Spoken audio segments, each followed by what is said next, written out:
Privyet, it's Influx, and welcome back to another episode of Level 25. I'm joined today by none other than JBHenry. JB, how are you? I'm doing pretty good. How about yourself, man? I'm doing okay. Yeah, glad that you can make it. Yeah, I was really excited for you to reach out. I've been ever since I've been hearing this. I've been waiting my turn here patiently. Uh, So, I'm sure that anyone listening to this podcast is already familiar with your voice, but just in case, who are you? my name is JB Henry. I am one of the organize. I am the main organizer for the Dr. Mario Monthly. I also help out with admin work and try to be an advisor. We became part of DRMC at the beginning of 2021. So I try to be as invaluable as I can because I'm just one hand guiding this ship. There's a lot of folks behind the scenes who do an amazing amount of work, but I try to keep the ship right when I can, and when it's not right, try to do my best. Yeah, and I mean, I'm sure I speak on behalf of everyone when I say that we appreciate all the work that you put in to make these events happen and run pretty smoothly. I've always run video game events. I've been running video game events since 2002, Dance Dance Revolution, and then I was in charge of gaming events for a couple of conventions. And then I just kind of decided I didn't want to organize anything for a few years, and then stepped in to help the Dr. Mario monthlies just out of necessity. And with the pandemic, it was something to do. And if you would have asked me if I would be part of an episode of a podcast dedicated to the community we've built, a year or so later, I would have called you crazy. But you're perfectly sane, so here we are. Yeah. But yeah, my story with Dr. Mario, it started with the monthlies. There's a couple of folks, Eggmaster, I know they go by something else now, and Benji, who you may know from the classic Tetris community, Hmm. recently beat Green Tea. I got a chance to see him do that in his bracket. Ultimately, didn't win, but it was good to see one of our own succeed to some degree. Hmm. um, Well, and I congrats. gave I gave some advisement because these were like a couple of kids running it, and one of them had to step away due to some less than great reasons, which don't need to be talked about on the air. But I stepped in and just with commentary first and offering guidance on how to keep the tournament going. And then when one of the guys left, Eggmaster, I stepped in, and Benji has been, mostly responsible for graphics and restreaming, and I try to do everything else that I can. Um, so seeing this, the explosion of folks we had, and then being a part of the DRMC community, it's crazy to see that success, given that we were. It took us 6 to 7 months to even get a full bracket, if my memory serves correct, and now we have too many people, so Yeah. we got to make another bracket, and that's just this goes a long way back. We were talking about a silver bracket for a while, and I was very firm. Sometimes when you have to be the person in charge, you have to be firm and make unpopular decisions. But I wanted to see us have 24 plus people around every month, and we've definitely hit that.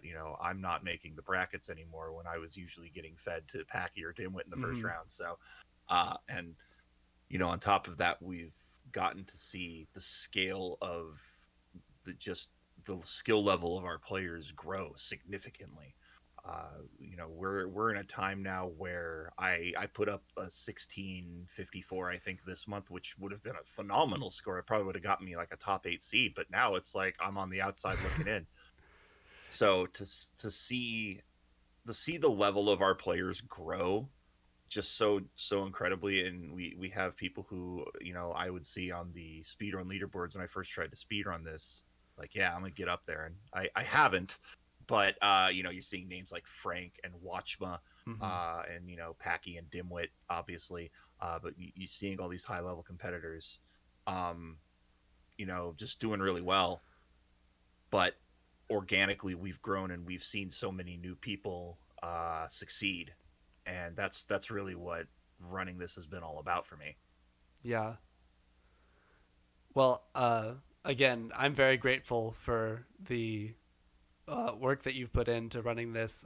It's definitely the highlight of my month, being able to uh, compete and just show up and support the players competing. And as this community is growing, just that's been such a fun dynamic to be a part of. And I think that people are getting really excited about Dr. Mario. It's every week you see it. I mean, we have Leviticus who runs the weekly checkup, and you know, I always try to get in there, and I've seen you in there once or twice, and it's a great way. And I don't know if I can swear here, but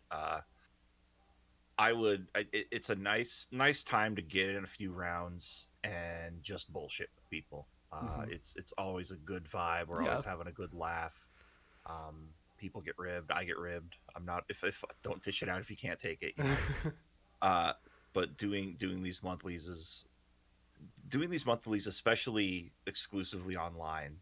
Uh, it really forces you to learn things. You know, the past few months over the summer, I've had to be the restreamer. I've had to, you know, be the guy in production, making sure all the graphics are nice and everything like that, and having to learn how to use graphic software better than I do. The fact that I can open up Paint is a miracle, but I've been able to do some pretty cool things with really limited knowledge, and that's kind of how my philosophy has always been. And it's a strength and it's a weakness.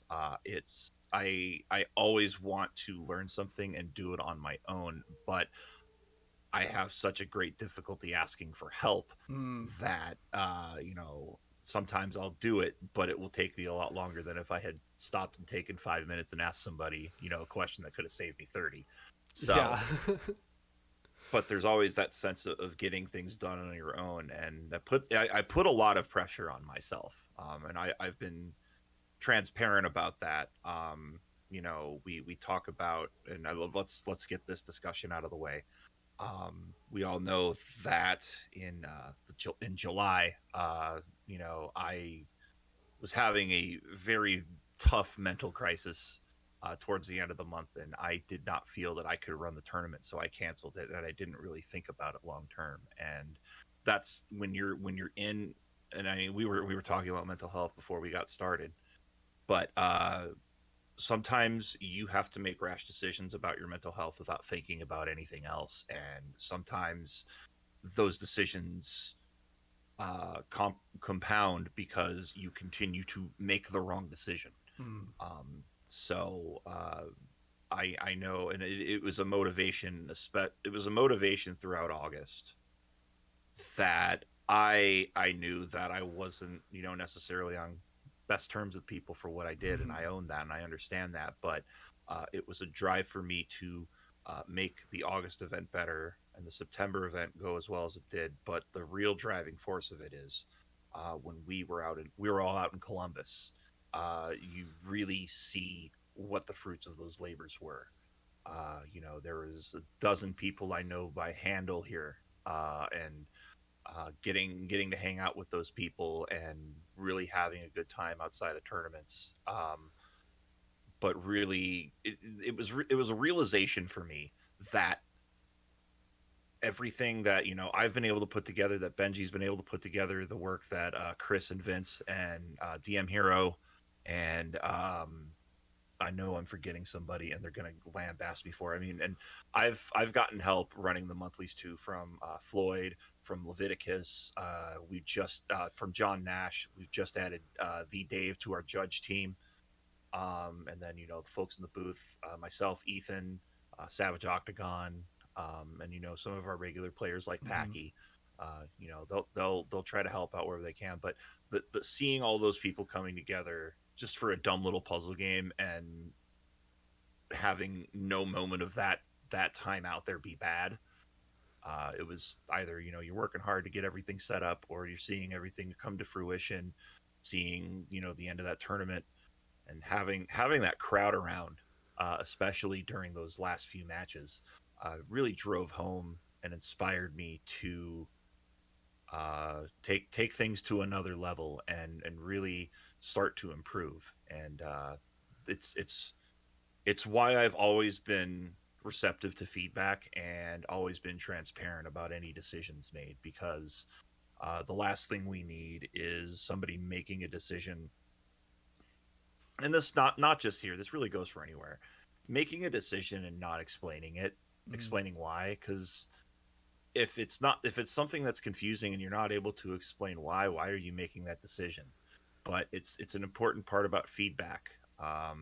For example, and I'm sorry if I'm just running on in these long sentences, I tend to ramble. It's all right. uh but you know Feedback about tournaments are taking too long. The semifinals and finals are 5 rounds, and it's already exhausting with best of 5. Can we reduce it?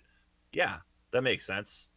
uh I don't want to dominate everybody's weekend, and if shaving off a little bit of time, even if it's 5, it could be 10 minutes, it could be an hour.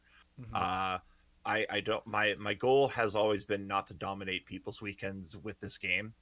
Obviously I say that having streams Friday, Saturday, Sunday, but I want to make sure it's not taking an entire day. That is Hmm. really the point. So it's really important to for me, especially as a tournament organizer. I can, and this should really be for any tournament organizer. You have to be fair. You don't always have to be right. If something you've implemented isn't working, change it. If Hmm. people are telling you something isn't working, you change it. If people are telling you something's working, great. It's something you want to consider. But for me, there's always something to improve on, and you may not know what that is, but somebody else will. Mm. And it's important to have that line of communication, because I don't want to sit in an ivory tower and say, here's the rules, here's how they are. I want this to truly have this be a community. While there are leaders in it, those leaders have to do as good a job as listening as they do leading. Yeah, that's a great perspective to have. And I think that a lot of people feel like they have a voice, that their opinions are listened to uh, in the community.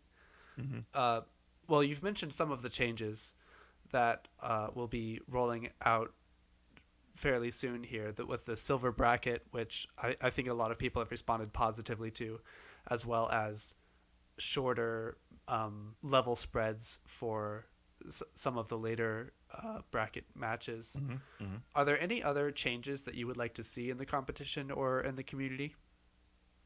That's a really hard question to answer when you're on the spot. Mm-hmm. I'd say one thing I would love to have just a special event about, and something that really makes our community really really special is, and this is not a slight on the Tetris community, uh but there are so few female players that I've seen, like, in the Tetris community, who we see in the brackets or are successful. And the fact that we've had many different women play, it's something that is incredibly diverse. And I would love to just have the women of the game be in charge of the event.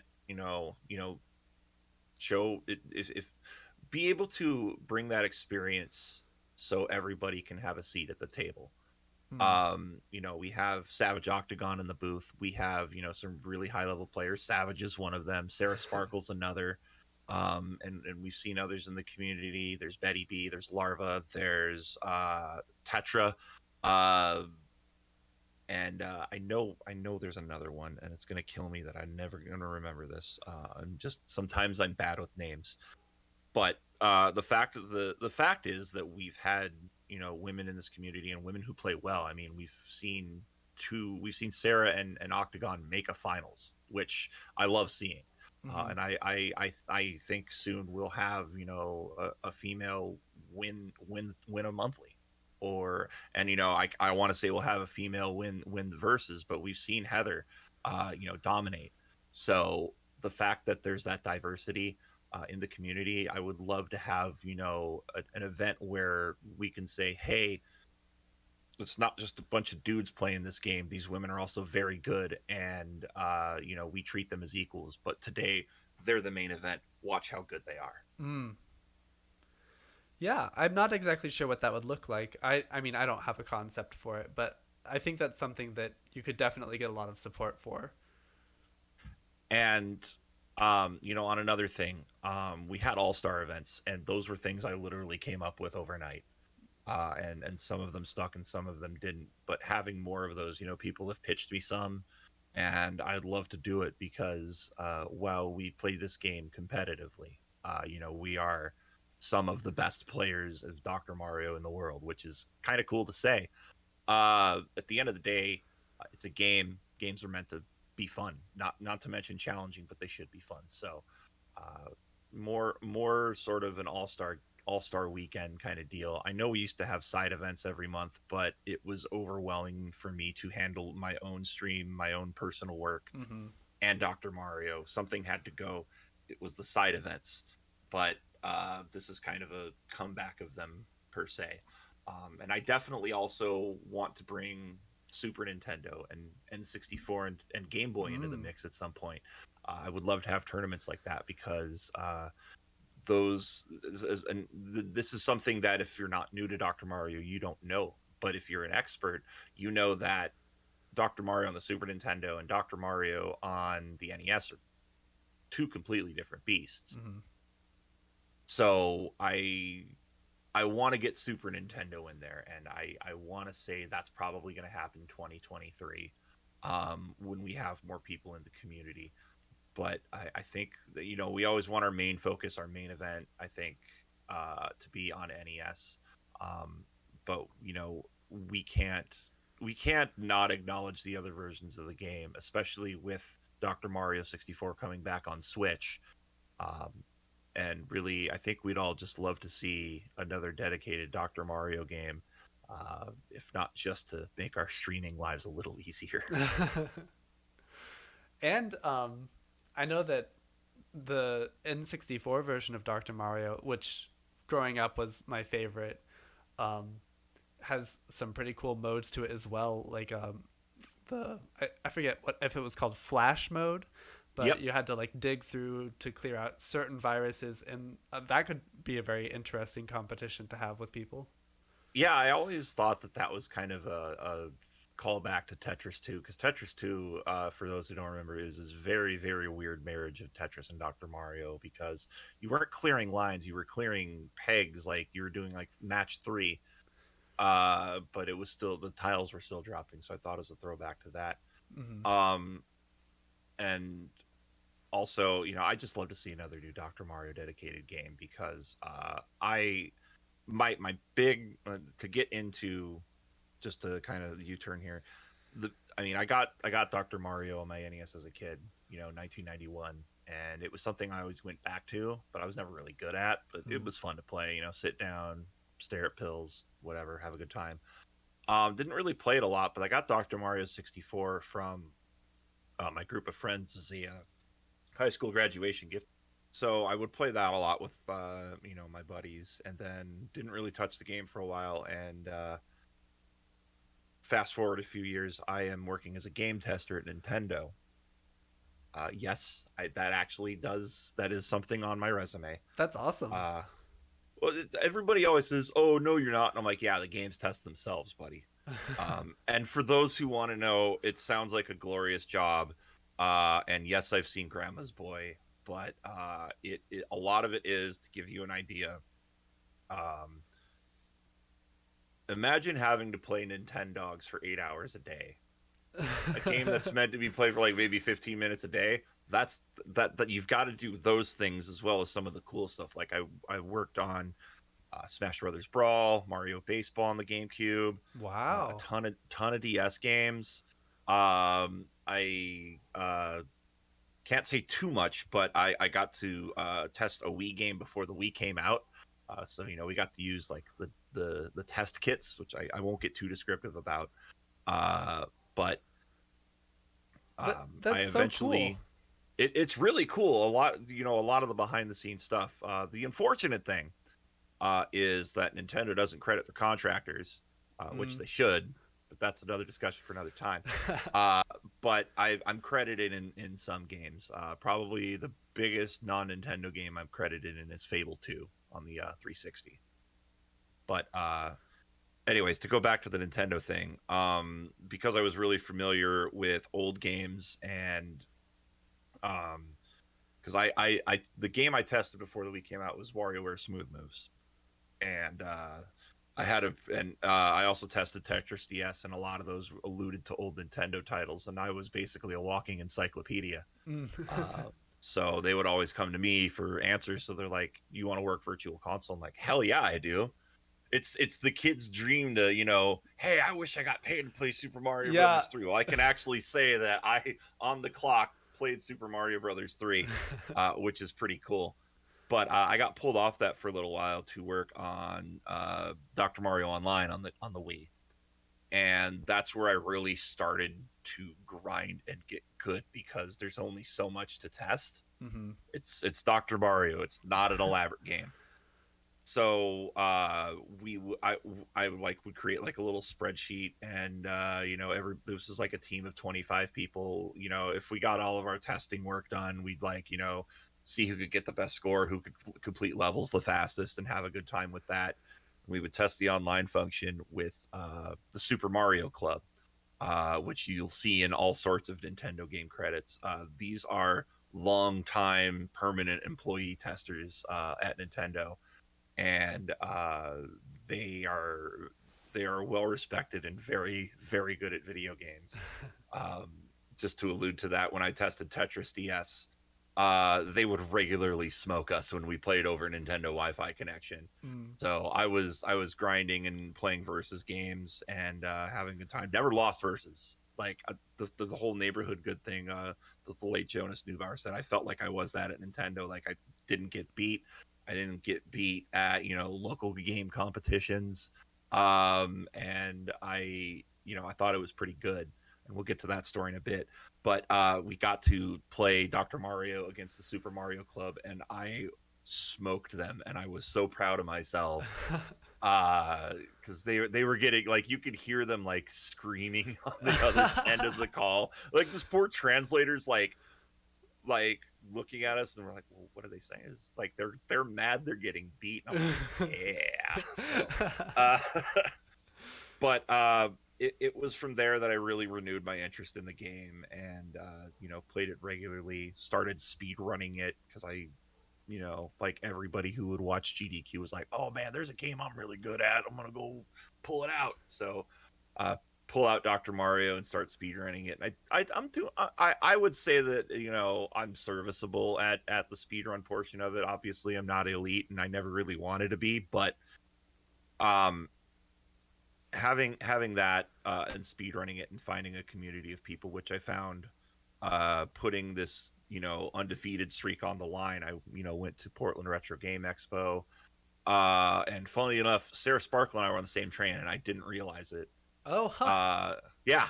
So but I went.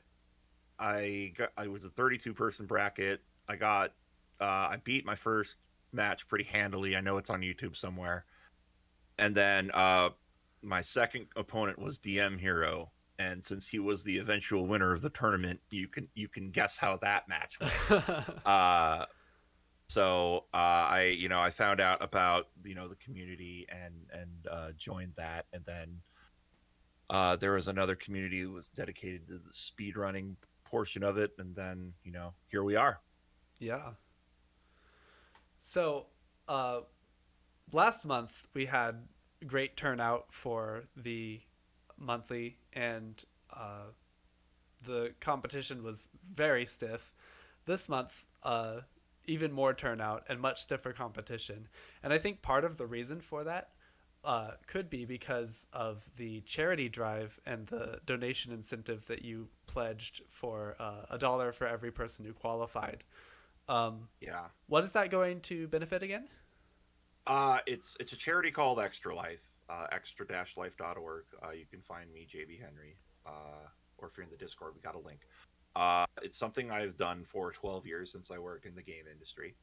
I, as of last check, over 12 years, have raised over $19,000 for various children's hospitals. That's incredible. Uh, the one that we're playing for is OHSU Dornbecker Children's Hospital. It's up the hill from me. Portland's a very very hilly place, and it was not only something to urge people to compete because I we don't care, and I say this all the time. We do not care what your skill level is. You could have never touched the game, or you could have been playing it since you were a kid. We want you here because we want to help you be the best player you can be and have a good time while doing it. But that was kind of the one of the reasons why. The other is I like being poor. No, but I like doing things like that because it's going to benefit the players. They're going to have an opportunity to compete. We saw Mr. Octagon have an amazing run, and he's not in the brackets either. We saw a couple of really good players. We saw Dimwit take a second run and is in 16 seed, which I don't think any of us would have ever predicted that. Yeah. Uh, but it was just something fun to do. I like doing things. On my personal stream, I host very inappropriate game shows to raise money for charity. So it's all about making the world a little better place. Mm-hmm. Well, you discussed already that Dimwit is 16th seed against number one seed Floyd, who became the second person to join the 18 club, having scored a level 18 in his 30-minute qualifier. Uh, so both of those players, former winners of the whole thing, crazy, just crazy that they're meeting in round one. Um, Yeah, the joke response to that is Dimwit didn't want to wait for the finals to take him on. But I honestly think you go back and watch Dimwit's second run. It was he got hit with stuff we all get hit, bad RNGs, mm-hmm. a misdrop here and there. It happens to the best of us. Uh, and it's the difference between a good run and a great run. So seeing that. The funny thing is too is whoever comes out of that is going to be the one to watch for. But I know these things happen. I know I've had incredible runs and I've had very bad runs. And, to know they happen to the players at the very top of the list is always a comforting thing. But I actually haven't got a chance to look at the bracket because I haven't been on my computer much. Well, As another I'm player desperately there, vamping to load it up. another player there is Frank, who as of yet is undefeated. Uh, Right. do you think that this could be the month where he cops his first loss? I'm looking at this bracket here, and if he's got DM Hero to start. DM Hero is that 15 seed doesn't do him justice. He's a very good player, Mm-hmm. but I think we're gonna see Frank Packy, and I think if that happens, I think Packy's been on a tear, with especially coming off that world championship win. He's definitely motivated. The thing is too is this is the second to last month where folks have a chance to qualify for the championship. So, Yes. we're going to see these players very very motivated. You know, uh, we've seen players. I mean, you're a 5 seed. You're looking to just get in there, and all folks have to do is get to the semifinals, and they're Yes. in. So you look at these and you see a lot of these would be really great second round matches, and they're all in the first round. Uh, I would predict that we're gonna see Floyd Packy, and I think Floyd's going to win in 4 games in the finals. All right. Um, Well, you heard it and here first. I'll give you an upset special too. Yeah. I think I think Watchma's gonna upset Swang, but that's the 8-9. That can go either way. Hmm. But I think DM Hero will beat Frank in round one. Oh my goodness. I think that will happen. That's a bold upset. That would be a true upset. DM Hero has gone far in the bracket a few times as a double digit seed, and I don't see that stopping him. I also think we're going to see Ibar make a deep run too. Mm. Ibar is one of those players I think we're going to see in a finals very soon. And I also think I think we're going to see you in the finals. And I'm not saying this to butter you up. I think you've been here a few months and you've really just wildly improved over that time. I mean, you got a 17 here, and you got a 5 seed, so I think you could do well. But I think you and Ibar in round two. I think that might happen, but I don't know. It's really hard to definitively say who's going to win or lose any of these. But I think DM Hero might take Frank out in the first round. That's Hmm. if we're gonna go for a bold prediction. There it is. So, looking at the December bracket, which I did just before the podcast, Dars and John Dat are, I think, like 11 and 12th or something, with 0 tournament points. They are just on the tiebreaker. Uh, they are not competing in the October bracket this month, so they have the potential to get knocked down a few spots. Whereas Fwubs, Ibar, and Ook the Librarian are all not yet in the December bracket, but are competing this month. So I think that you mentioned Ibar already, but other matches to look forward to are Fwubs and Ook. Their games, because even if they don't make it to the semifinals, if they have good runs, they can uh, lower their clear rate, improve their clear rate, Yeah, so that their tiebreaker scores go down a little bit, and maybe they can get bumped into the bracket. I really like. I think that clear rate. I think especially when you're one of those bubble players, the Dave, Ook, Flubs, Ibar, Dave Smith, John Nash, yourself, Sarah. There's a good margin there for improvement where we could be looking at the end of this tournament where all those players go out. Like we have like two bubble players go out, two bubble Hmm. players come in.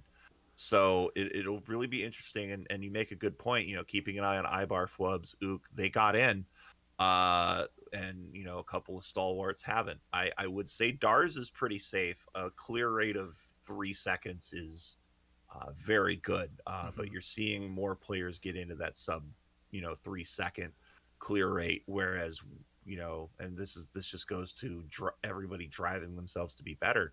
Is we're seeing folks. I'm looking at stuff right now. Frank has a clear rate of less than 2.5 seconds, which blows my mind. I would kill somebody to have a clear rate, within like 2.75. Me over here in my 3.5 second territory, but Yeah. it's a really interesting metric to make every round matter. Even though mathematically, you're clearing more in the semis and the finals, so there's incentive to get there, but there's always incentive to play quickly and efficiently, because it could be the difference between having to face a competitive opponent or an elite opponent. Hmm. I'm certainly looking forward to uh, this weekend, and not just getting to compete against everyone again, uh, but just to show up and chat and have the banter, cheer everyone on. It's going to be Yeah, a great weekend for sure. it's always nice just from a commentary perspective, because I always have an eye on chat of just seeing some of the silly terms we've come up with and people getting excited for them. like a sweet tea or a fat log or whatever. Right. People always just seem to get really excited about very very simple aspects of gameplay, which is always a treat. I love it. There's always like generally positivity in the chat. And which is we your favorite clear? I mean, I invented the term lightning bolt, so I'm always a fan of that. Okay. Okay. But I can't deny desandwiching. I Mm. because it's a that shouldn't be a word, but it's fun to say. And I really like sweet tea. I it's all it's fu- it makes you happy when you say it. It makes you happy when you do it. So I would say of terms I have not come up with, I would say sweet tea is probably my favorite. All right. Well, to all of you listeners, add those to your vocabulary and show up to the live stream and show your support for your favorite players. Absolutely. We can only have one winner, but we can definitely cheer everybody on. Well, thanks again, JB, for joining me. And thank you for doing this. Until next week, in Dr. Mario and in life, bless RNG.